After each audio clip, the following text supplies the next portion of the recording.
नमस्कार दोस्तों, आज हम पढ़ेंगे financial statement of not for profit organisation का एक और इम्पॉर्टेंट टॉपिक का नाम है ट्रीटमेंट ऑफ कंज्यूमेबल आइटम, या इनको कॉस्ट ऑफ मटेरियल कंज्यूम भी कहा जाता है।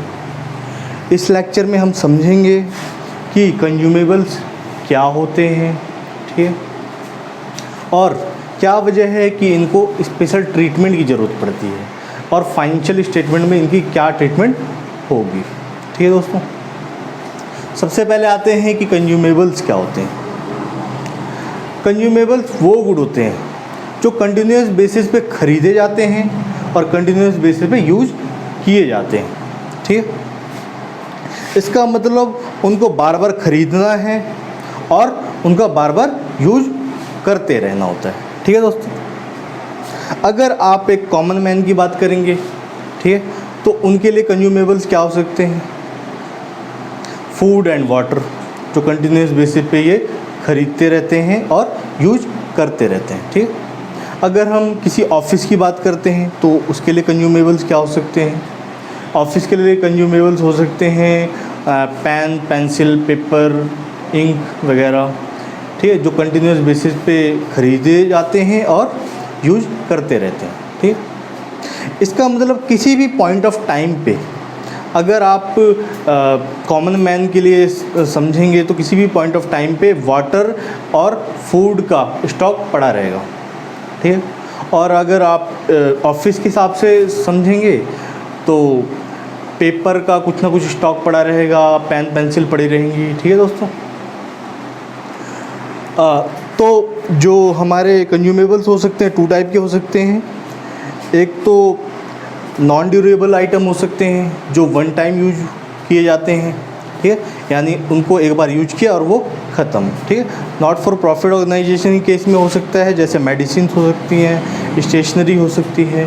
ठीक है, और सेमी ड्यूरेबल आइटम्स, ठीक है, जिनको एक से ज़्यादा बार यूज किए जा सकता है लेकिन ये घिसते रहते हैं, इनमें घिसावट आती रहती है। ठीक है, और वक्त वक्त पे इन्हें परचेज करते रहना पड़ता है। तो हम लिख सकते हैं कंज्यूमेबल्स के लिए, consumables are goods used by individuals and business that must be replaced regularly. ठीक है, इनको रेगुलर बेसिस पे रिप्लेस करते रहना पड़ता है। खरीदो, यूज करो, फिर खरीदो, फिर यूज करो। बिकॉज दे वियर आउट, या तो वो घिस जाते हैं, और आर यूज्ड अप, या उनको यूज करके ख़त्म कर दिया जाता है। ठीक है दोस्तों, तो आशा करता हूँ कंज्यूमेबल्स का मतलब समझ में आया होगा, अभी और क्लियर होगा अच्छे से।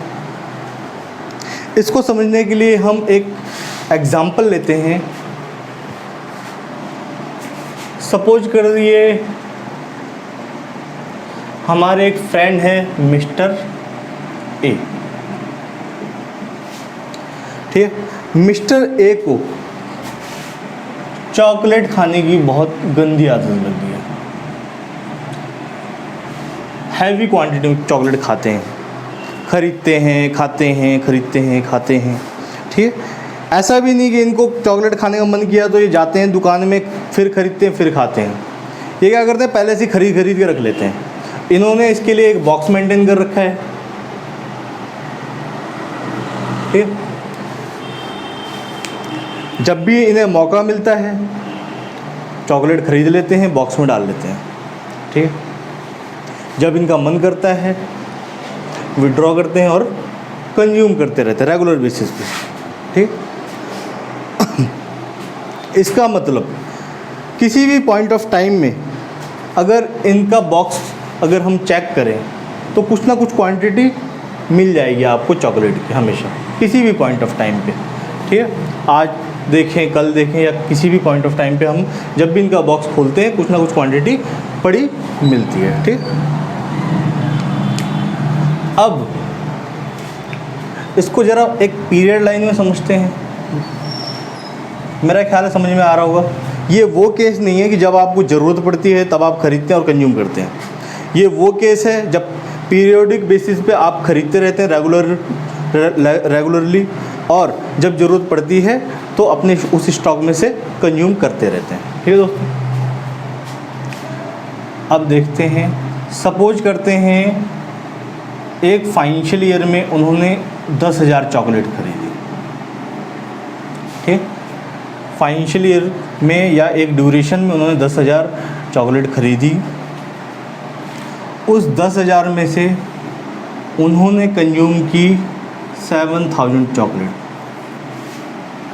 ठीक, 10,000 चॉकलेट खरीदी, उसमें से 7,000 उन्होंने इस ड्यूरेशन में कंज्यूम कर ली है।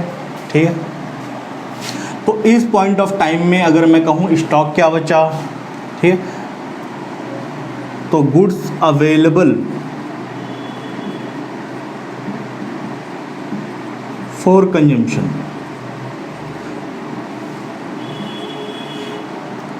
इस पूरे ड्यूरेशन के लिए गुड्स की कितनी अवेलेबिलिटी थी, कितनी चॉकलेट अवेलेबल थी उनके कंजम्पशन के लिए, 10,000 चॉकलेट उनके लिए अवेलेबल थी। लेस कर देते हैं जो उन्होंने कंज्यूम की, 7,000 चॉकलेट उन्होंने कंज्यूम कर ली। इसका मतलब इस पॉइंट ऑफ टाइम में उनके बॉक्स में 3,000 चॉकलेट्स अभी भी पड़ी होंगी। ठीक है, इसको कहते हैं क्लोजिंग स्टॉक। ठीक है दोस्तों, कैसे निकाला, जितना भी हमारे जो भी इन्होंने परचेज किया था, जितना भी गुड्स इन्होंने परचेज किया था उसमें से जितना इन्होंने कंज्यूम किया वो लेस कर दिया और बाकी बचा वो क्लोजिंग स्टॉक है। ठीक है दोस्तों, जो कंजम्पशन वाला पार्ट होता है उसकी मॉनेटरी वैल्यू यानी money value income and expenditure account के एक्सपेंडिचर साइड में जाती है, और जो बचा हुआ यानी स्टॉक वाला पार्ट होता है उसकी मॉनेटरी वैल्यू कंप्यूट करते हैं हम और उसको बैलेंस शीट में एसेट साइड में डालते हैं। ठीक है दोस्तों, अब दूसरा केस लेते हैं।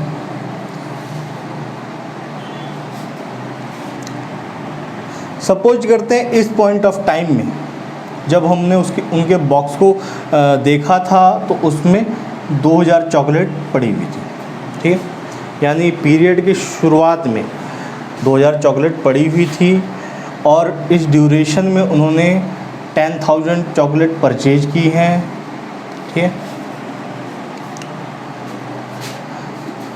तो गुड्स अवेलेबल फॉर कंजम्पशन कितना हुआ,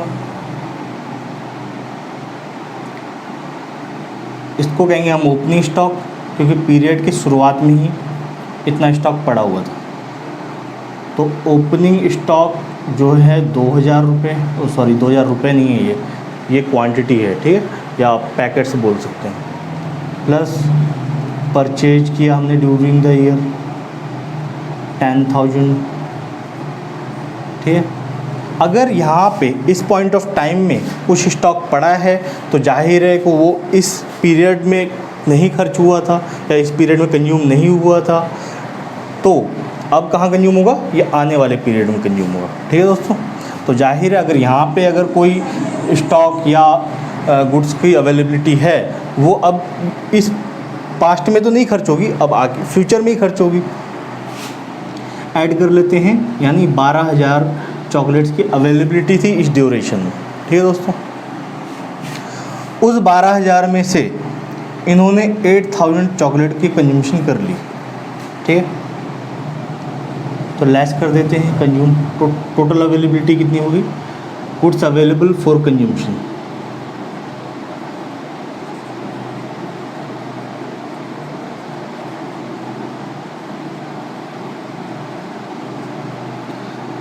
$12,000 लेस कर देंगे आप जितना कंजम्पशन हुआ है,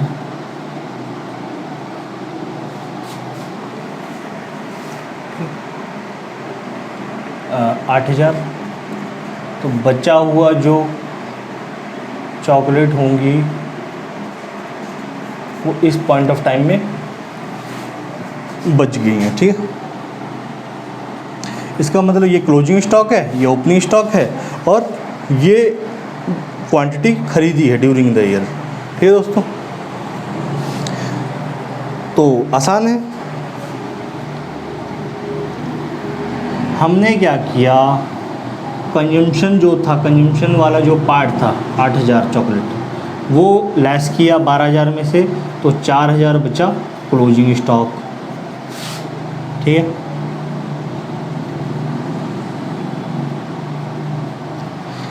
इसमें से ये लेस किया तो बचा क्लोजिंग स्टॉक। अब सपोज करो अगर ये ना दिया हो, ये दिया हो, तो क्या करेंगे? ठीक है, गुड्स अवेलेबल फॉर कंजम्पशन में से लेस कर देंगे क्लोजिंग स्टॉक, तो टोटल कंजम्पशन आ जाएगा ड्यूरिंग द ईयर। ठीक है दोस्तों, इसमें से ये लेस किया तो ये आ गया, इसमें से ये लेस करेंगे तो ये आ जाएगा। ठीक है, अब क्योंकि जो हमारा मनी मेजरमेंट कॉन्सेप्ट है उसके हिसाब से फाइनेंशियल स्टेटमेंट में सिर्फ वही ट्रांजैक्शन और इवेंट को हम लिख सकते हैं जिनको हम मनी वैल्यू में रिप्रेजेंट कर सकते हैं। ठीक है, मनी मेजरमेंट कॉन्सेप्ट के हिसाब से हम सिर्फ वो इवेंट और ट्रांजैक्शन को फाइनेंशियल स्टेटमेंट में लिखते हैं जिनको मनी में नापा जा सकता है। ठीक है, तो जो भी क्वांटिटी है इनकी वैल्यू को मनी में आपको कन्वर्ट करना पड़ेगा। ठीक है, तो सपोज करते हैं ओपनिंग स्टॉक की वैल्यू यहाँ पर थी 3000 रुपये रुपी में, ये क्वांटिटी में। ठीक है दोस्तों, ड्यूरिंग द ईयर आपने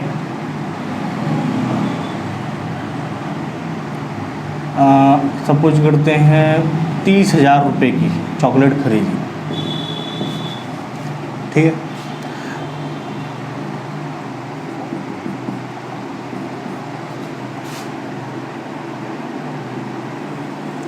calculation of cost of material consume. Opening stock 3000 add कर देंगे परचेज ड्यूरिंग द ईयर 30,000 33,000 बच होता है। सपोज करते हैं क्लोजिंग स्टॉक है हमारा 5,000 रुपये में, तो ये क्या होगा? Goods available for consumption, goods available for consumption.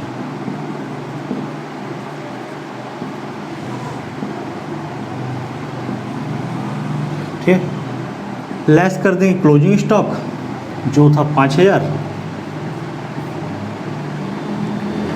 28,000 बचता है। ठीक है, ये पार्ट चला गया आपका इनकम एंड एक्सपेंडिचर अकाउंट में, और जो क्लोजिंग स्टॉक वाला पार्ट है वो बैलेंस शीट के एसेट साइड में। ठीक है दोस्तों, आशा करता हूँ ये समझ में आया होगा। अब कुछ क्वेश्चन लेते हैं, ठीक, जिससे आसानी से हमें समझ में आ जाएगा। आप लिख लीजिए, consumption the monetary value of such part of goods which has been consumed, wear out or used up during the year. या तो कुछ पार्ट कंज्यूम कर लिया गया है या उसमें घिसावट आ गई है। Stock measurement of monetary value of remaining part of goods which has not been consumed, wear out or used up at any particular point of time. ये ड्यूरेशन में नापा जाता है और ये पॉइंट ऑफ टाइम में नापा जाता है। ठीक है दोस्तों, तो ये बाकी बचा हुआ गुड का वो पार्ट है, ठीक है, जिसको कंज्यूम नहीं किया गया है या जो वियर आउट नहीं हुआ है। ठीक, तो अब इसको अच्छे से समझने के लिए क्वेश्चन करते हैं।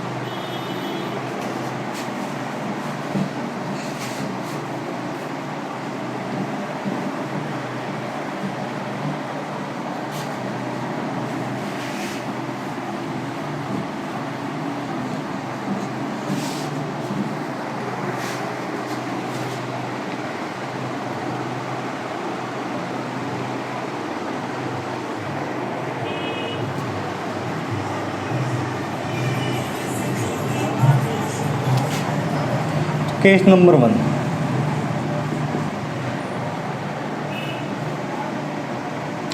when credit transactions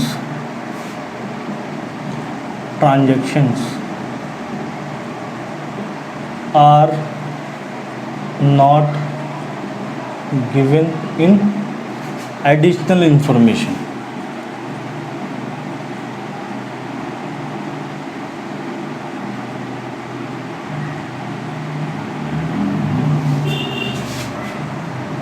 जब क्रेडिट ट्रांजेक्शन ना दिए हों एडिशनल इंफॉर्मेशन में, ठीक है, इसका मतलब अभी पता चलेगा आपको।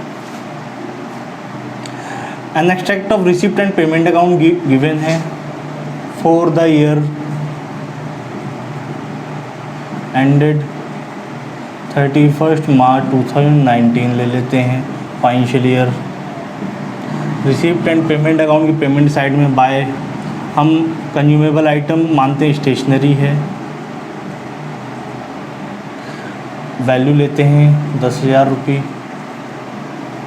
ठीक है दोस्तों, नॉट फॉर प्रॉफिट ऑर्गेनाइजेशन के केस में कंज्यूमेबल आइटम जो आपको ट्रीट करने पड़ सकते हैं, स्टेशनरी हो सकता है, क्रॉकरी हो सकता है, मेडिसिन हो सकते हैं, और स्पोर्ट्स मटेरियल हो सकते हैं। ठीक है दोस्तों, एडिशनल इंफॉर्मेशन में गिवन है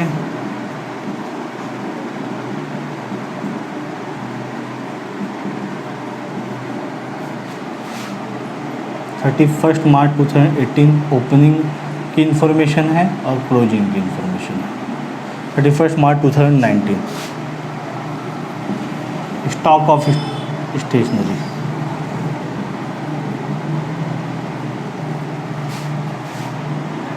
इसको 2,000 ले लो, इसे 3,000 ले लो।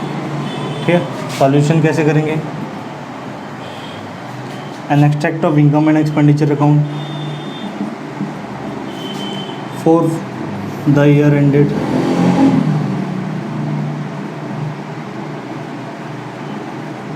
As on 31 March 2019। कहाँ होगी ट्रीटमेंट? एक्सपेंडिचर साइड में।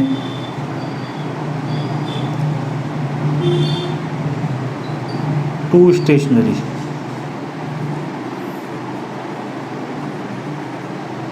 ठीक है,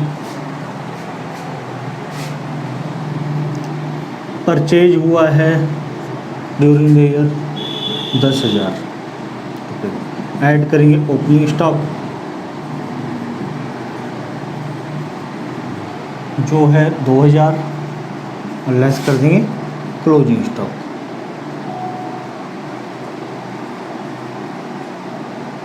3,000, 9,000 की वैल्यू आ गई।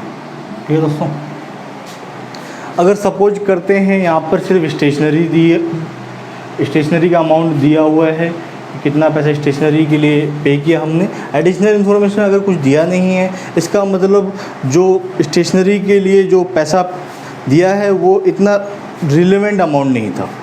ठीक, छोटा मोटा अमाउंट है, बार बार इतने बड़े ट्रांजैक्शन नहीं हुए हैं कि उनको एग्रीगेट करके बहुत बड़ा अमाउंट बने। ठीक है दोस्तों, इसलिए उसको हमने उसी फाइनेंशियल ईयर में लिख के ख़त्म कर देना है, यानी पूरा अमाउंट आपका इनकम एंड एक्सपेंडिचर साइड में आ जाएगा।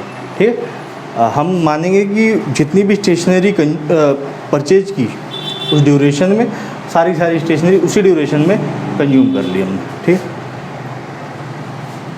अब स्टॉक ऑफ स्टेशनरी की अगर इंफॉर्मेशन दी है तो उसको इस तरीके से ट्रीट करना पड़ेगा। ठीक, क्योंकि हमें कंज्यूमशन पार्ट लेना होता है। ठीक, जितना कंज्यूम किया है वो लेना है, ना तो हमें परचेज से मतलब है, ना तो हमें ये मतलब है कि कितना पैसा स्टेशनरी के लिए दिया है। ठीक, हमें कंजम्पशन पार्ट कैलकुलेट करना पड़ता है। ठीक, तो अब अगर बैलेंस शीट बनाते तो an extract of balance sheet as at 31 March 2019। ठीक, क्लोजिंग स्टॉक डाल दो, स्टॉक ऑफ स्टेशनरी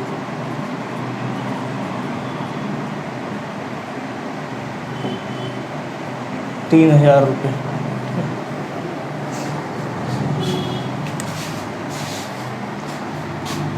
बहुत इजी है समझना। ये प्रीवियस ईयर है, ये करंट ईयर है हमारा, ये नेक्स्ट ईयर है। अगर यहाँ पे कोई स्टॉक बचता है तो जाहिर है हम वहाँ तक इस पॉइंट ऑफ टाइम तक आ चुके हैं, पास्ट में तो नहीं जाएंगे। ठीक है, जाएंगे तो फ्यूचर में ही। तो जो स्टॉक यहाँ पे बचता है वो अब पास्ट में तो नहीं यूज हुआ था ना, इसलिए वो अब फ्यूचर में यूज होगा। ठीक है, पास्ट में यूज नहीं हुआ इसीलिए तो यहाँ पे स्टॉक है, इसीलिए तो वो यहाँ पे बचा हुआ है। ठीक है, अब ये आने वाले साल में यूज होगा। ठीक है, और इस पॉइंट ऑफ टाइम में अगर कोई स्टॉक बचता है या कुछ वैल्यू है हमारे पास स्टॉक की, तो जाहिर है कि इस ड्यूरेशन में यूज नहीं हुई है। ठीक, इस ड्यूरेशन में यूज नहीं हुई है, अब आने वाली ईयर में उसको हम यूज करेंगे। ठीक, तो जाहिर है कि अगर इस पॉइंट ऑफ टाइम में स्टॉक बचता है तो ये आने वाले ईयर में यानी करंट ईयर में यूज होगा। ठीक है, यानी इसका रिलेशनशिप करंट ईयर से, इसलिए इसको ऐड करते हैं। और अगर इस पॉइंट ऑफ टाइम में कुछ स्टॉक बचता है तो क्योंकि वो इस ईयर में यूज नहीं हुआ है, इसका रिलेशनशिप करंट ईयर से नहीं है, वो आने वाले ईयर में यूज होगा, इसलिए इसको लेस करते हैं। ठीक है दोस्तों, हम एक अकाउंट बना सकते हैं।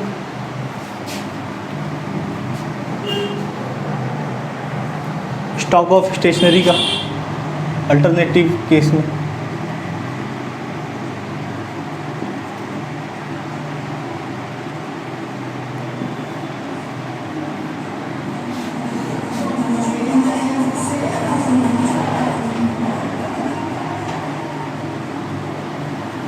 बड़ा कर लेते हैं थोड़ा सा। टू ओपनिंग स्टॉक था 2000। ठीक है, जो परचेज किया during the year, purchase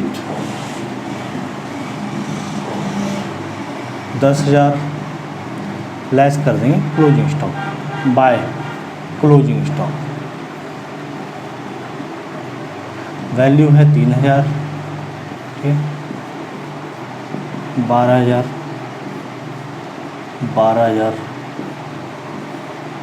balancing करेंगे 9,000 इधर आएगा। ठीक, नमस्कार दोस्तों,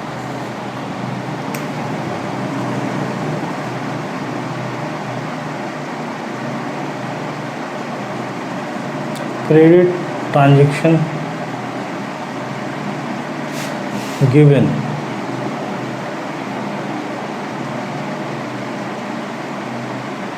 in additional information।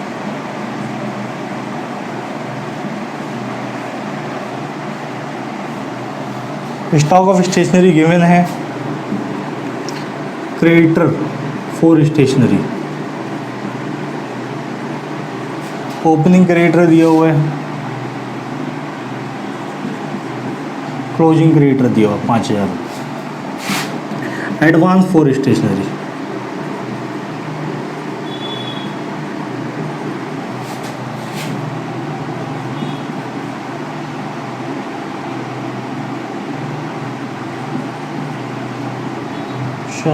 चार हज़ार लगते हैं, 1,000 का फिर। ठीक है, ठीक है, अब यहाँ पे आपको कंजम्पशन पार्ट निकालना है और बैलेंस शीट में क्या ट्रीटमेंट होगी। ठीक,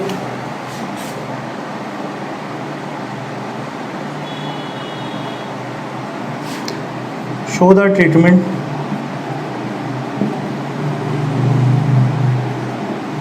of stationery in financial statement of NPO.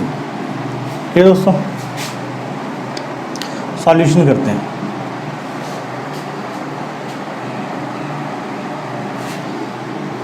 Calculation of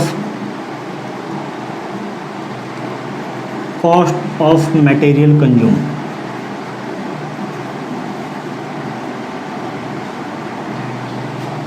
cost of material consume क्या होती है कैलकुलेशन? ओपनिंग स्टॉक है अपना 2000, ऐड कर देंगे परचेज,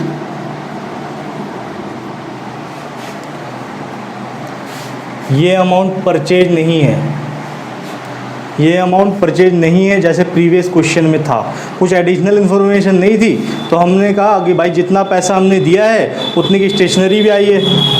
ठीक है, इस केस में हमें मानना होगा ये सिर्फ स्टेशनरी के लिए पैसा गया है 10,000 रुपये। ठीक है, ये ज़रूरी नहीं है कि 10,000 की स्टेशनरी भी हमने रिसीव की हो।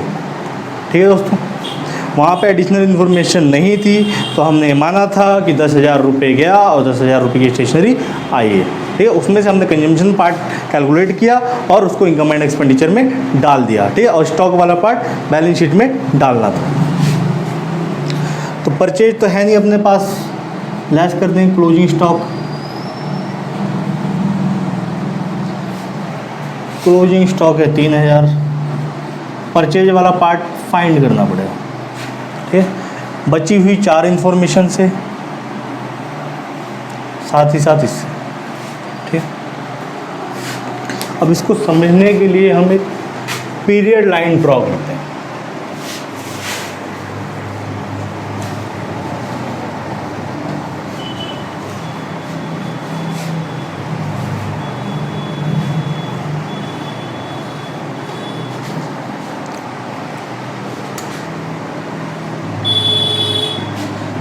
करंट ईयर है हमारा 2018 and 19, previous year 2017 and 18, and next year 2019 and 20, ठीक है। करंट ईयर के ड्यूरेशन में हमने स्टेशनरी के लिए 10,000 रुपये पे किए हैं, एग्रीगेट मनी है ये, जो ड्यूरिंग द ईयर हमने पैसा पे किया हुआ है, ठीक है। ड्यूरिंग द ईयर जितना पैसा पे किया गया है वो 10,000 रुपये, ठीक है। और इसमें से कुछ मनी हमने प्रीवियस ईयर के लिए पे किया गया होगा और कुछ मनी हमने नेक्स्ट ईयर के लिए पे किया है, ठीक है।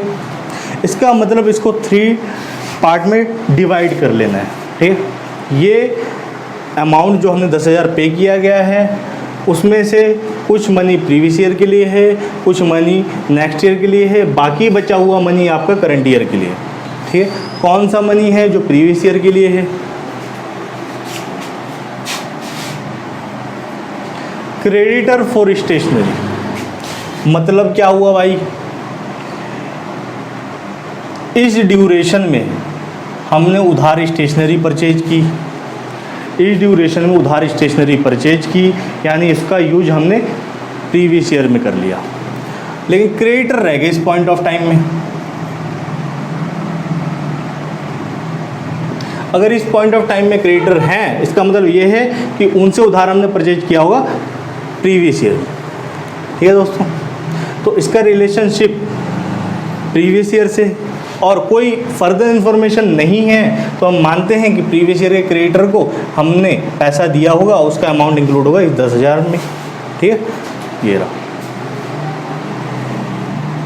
यानी प्रीवियस ईयर के क्रेडिटर जो थे 4,000 रुपये, उसको हमने पैसा दे दिया और इसका रिलेशनशिप प्रीवियस ईयर से, इसलिए 4,000 को अलग कर लेना है, उसका ट्रीटमेंट प्रीवियस ईयर में हो गया होगा, ठीक है। और एक अमाउंट रिलेट करता है नेक्स्ट ईयर से। कौन सा अमाउंट रिलेट करता है नेक्स्ट ईयर से? एडवांस वाला। अगर करंट ईयर के एंड में अगर आप एडवांस देते हैं भाई, करंट ईयर के एंड में अगर एडवांस देते हैं तो नेक्स्ट ईयर के लिए होगा ना। इस पॉइंट ऑफ टाइम में अगर एडवांस दिया है आपने, नेक्स्ट ईयर के लिए दिया होगा, ठीक है। तो इसका रिलेशनशिप भी करंट ईयर से नहीं है, तो इसको भी हटा लेना है। ये भी हट गया भाई, बचा कितना? 2,000। ये वो वाला अमाउंट है जो करंट ईयर में ही पे किया गया है और रिलेशनशिप भी इसका करंट ईयर से ही है, ठीक है। करंट ईयर में ही कैश गया है और रिलेशन भी इसका करंट ईयर से, ठीक है। अब इसमें वो अमाउंट ऐड कर लेना है जिनका पैसा करंट ईयर में नहीं गया, जिनका पैसा करंट ईयर में नहीं गया है, लेकिन या तो हो सकता है उसका पैसा प्रीवियस ईयर में गया हो, या हो सकता है उसका पैसा नेक्स्ट ईयर में जाएगा, ठीक है। लेकिन सामान हमें इसी करंट ईयर में मिल गया, ठीक है। कौन सा है भाई? प्रीवियस ईयर में जो हमने दे दिया है। अगर प्रीवियस ईयर के एंड में कोई एडवांस देते हैं, यानी ओपनिंग एडवांस, वो करंट ईयर के लिए होगा, ठीक है। इसलिए मैंने कहा कि उसका पैसा करंट ईयर में नहीं गया है, उसका पैसा प्रीवियस ईयर में गया है, ठीक है। प्रीवियस ईयर के एंड में गया है, ठीक है। और प्रीवियस ईयर के एंड में अगर अमाउंट देंगे एडवांस में, तो वो करंट ईयर के लिए होगा और इसको ऐड करेंगे, यानी ओपनिंग एडवांस ऐड होगा।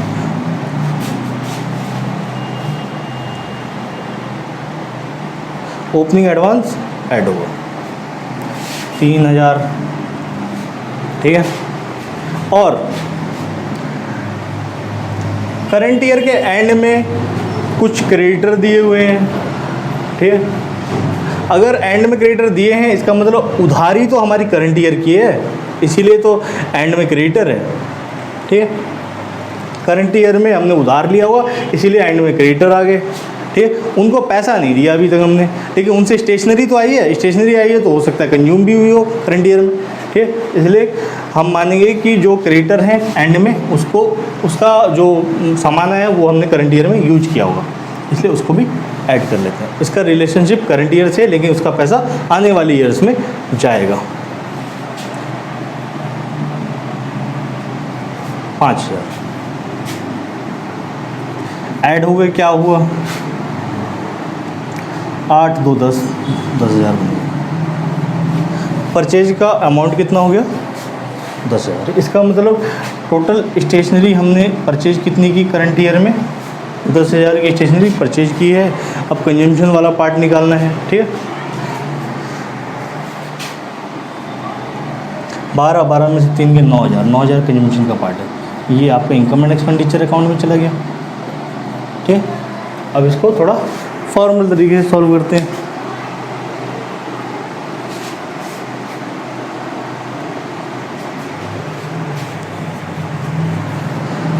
चलो, हमने जो ये ट्रांजैक्शन है यहाँ से यहाँ तक, ये भी परचेज है, निकाला कहाँ से, इससे, यानी 10,000 में से 4,000 घटाए, 4,000 घटाए, ऐड किए 3,000, ऐड किए 5,000। इन सारे ट्रांजैक्शन को इसमें घुसा सकते हैं, ठीक है।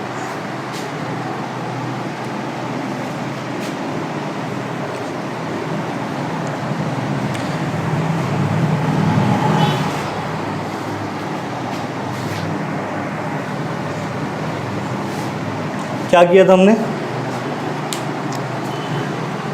क्वेश्चन में दिया हुआ स्टेशनरी के नाम पे 10,000 रुपये हमने पेमेंट की है। स्टॉक दे रखा है ओपनिंग का और क्लोजिंग का स्टॉक दिया हुआ है, ठीक है। जो हमने प्रीवियसली जो हमने सीखा था कि जितना मटेरियल कंज्यूम है उसको निकालने के लिए कैलकुलेशन है, ओपनिंग स्टॉक प्लस करेंगे परचेज, लेस करेंगे क्लोजिंग स्टॉक, तो जितना हमने कंज्यूम किया है वो वाला अमाउंट आ जाएगा, ठीक है। स्टेशनरी का मॉनेटरी अमाउंट आ जाएगा, ठीक है। मनी में कितना उसकी वैल्यू बनती है, ठीक है। और इसके हिसाब से फिर हमारे पास परचेज नहीं है, ये परचेज नहीं मान सकते हम, ये तो भाई हमने कहा पैसा गया है स्टेशनरी के नाम पे, ठीक है। तो परचेज के लिए हमें अलग से कैलकुलेशन करनी पड़ रही है, ठीक है। तो जितना पैसा दिया है उसमें से कुछ पैसा प्रीवियस ईयर के लिए होगा, कुछ पैसा नेक्स्ट ईयर के लिए होगा। जो प्रीवियस ईयर के लिए है उसको घटा लो, जो नेक्स्ट ईयर के लिए है उसको भी लेस कर लो। जो प्रीवियस ईयर के लिए दिया होगा, ओपनिंग क्रेडिटर है, ओपनिंग क्रेडिटर का मतलब प्रीवियस ईयर में हमने सामान खरीदा था इसलिए ओपनिंग में उसकी वैल्यू पड़ी हुई है, और कुछ फर्दर इन्फॉर्मेशन नहीं है तो हम मानेंगे कि उसका पैसा हमने करंट ईयर में पे कर दिया हो, ठीक है। यानी ये 4,000 रुपये जो ओपनिंग था वो 4,000 रुपये ओपनिंग क्रेडिटर का जो बैलेंस था वो 4,000 रुपये हमने इस 10,000 रुपये के साथ पे कर दिया है, ठीक है।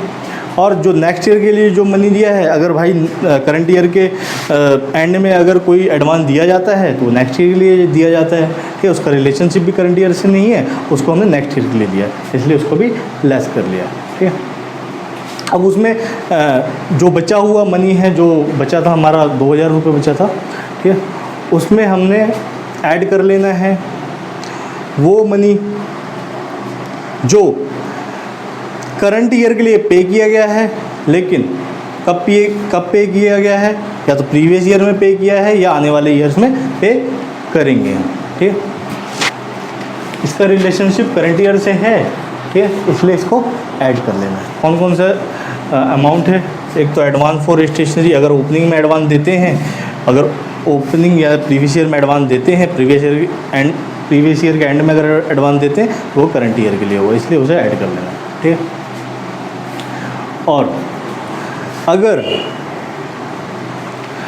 कुछ क्रेडिटर पड़ा है ईयर के एंड में तो उससे हमने सामान करंट ईयर में ख़रीदा होगा, ठीक, और उसमें से कुछ पार्ट यूज भी हुआ होगा, इसलिए उसका रिलेशनशिप करंट ईयर से इसलिए ऐड करना है, ठीक। तो समझ लिया है। अब कैलकुलेशन देखते हैं। An extract of income and expenditure account for the year ended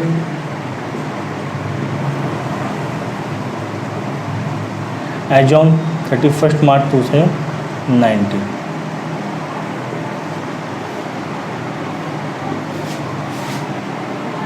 to stationery 10,000 add कर देंगे। ओपनिंग स्टॉक ऐड कर देंगे। क्लोजिंग क्रेडिटर ऐड कर देंगे। ओपनिंग एडवांस, ओपनिंग स्टॉक कितना है अपना 2,000। क्लोजिंग क्रेडिटर कितना है 5,000। ओपनिंग एडवांस कितना है 3,000। जोड़ा 12, 17, 20,000। लेस कर देना है क्लोजिंग क्रेडिटर, लेस कर देना है क्लोजिंग स्टॉक, और लेस कर देंगे हम क्लोजिंग क्रेडिटर नहीं opening creditor.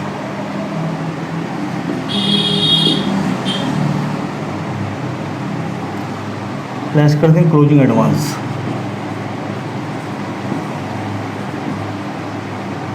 Opening creditor 4,000। Closing stock 3,000 और क्लोजिंग एडवांस 4,000।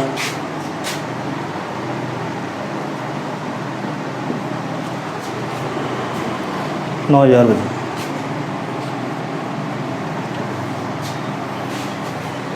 आशा करता हूँ समझ में आया होगा। अब अकाउंट बना के देख लेते हैं इनका ट्रीटमेंट कैसे हो सकता है। अकाउंट बना सकते हैं हम, ठीक।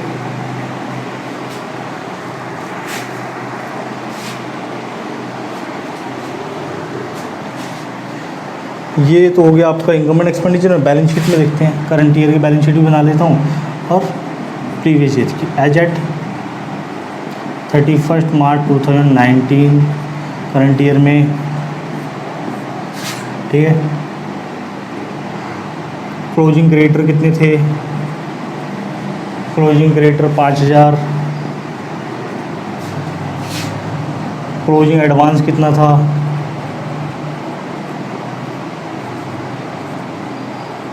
क्रेडिटर फॉर स्टेशनरी डाल।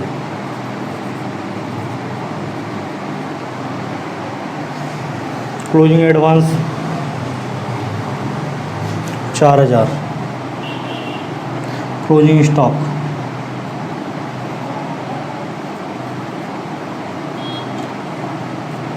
स्टेशनरी 3,000, ठीक।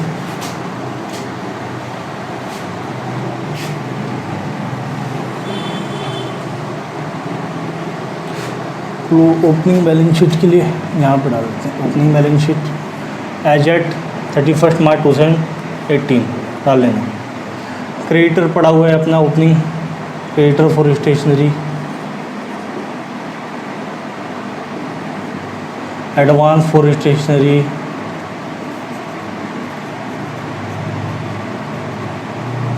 Closing stock of stationery.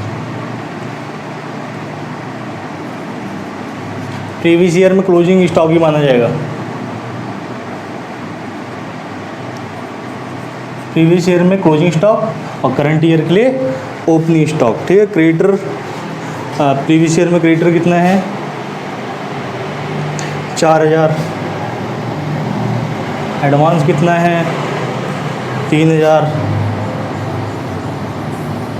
और स्टॉक कितना है 2,000, ठीक। इसे नोट कर लीजिए।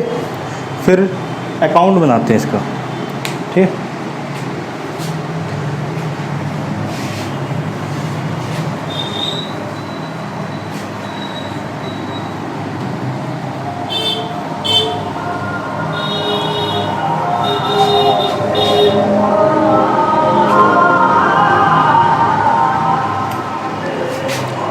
ऑफ स्टेशनरी का अकाउंट बनेगा।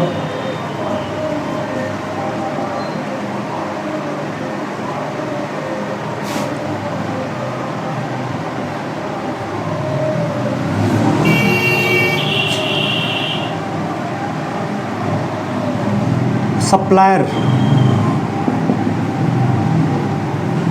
फॉर स्टेशनरी, ठीक है, क्योंकि इसमें एडवांस भी है और कुछ क्रेडिट बैलेंस भी है तो मैंने सीधे सप्लायर लिख दिया, ठीक है, क्योंकि सप्लायर को एडवांस भी दिया जा सकता है और उनसे उधार ट्रांजेक्शन भी हो सकते हैं।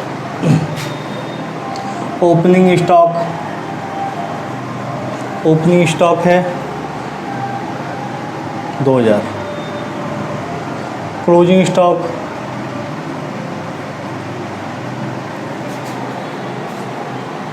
3000,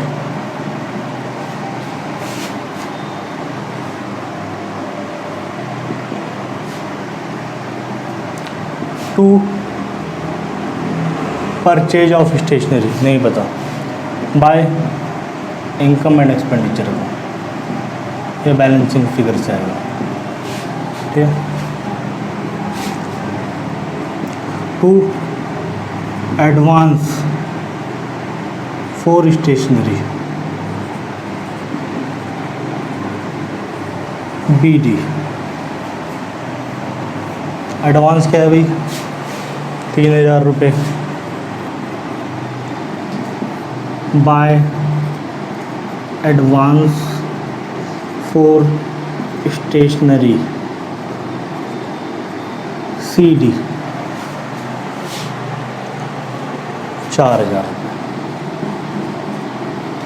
ठीक, by creditor for stationery BD 4000, to creditor for stationery closing creditor 5000 रुपये,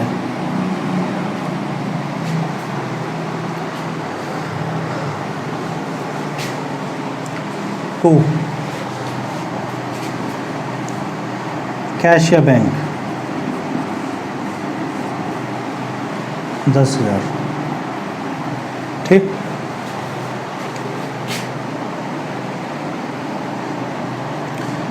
बाय स्टॉक ऑफ स्टेशनरी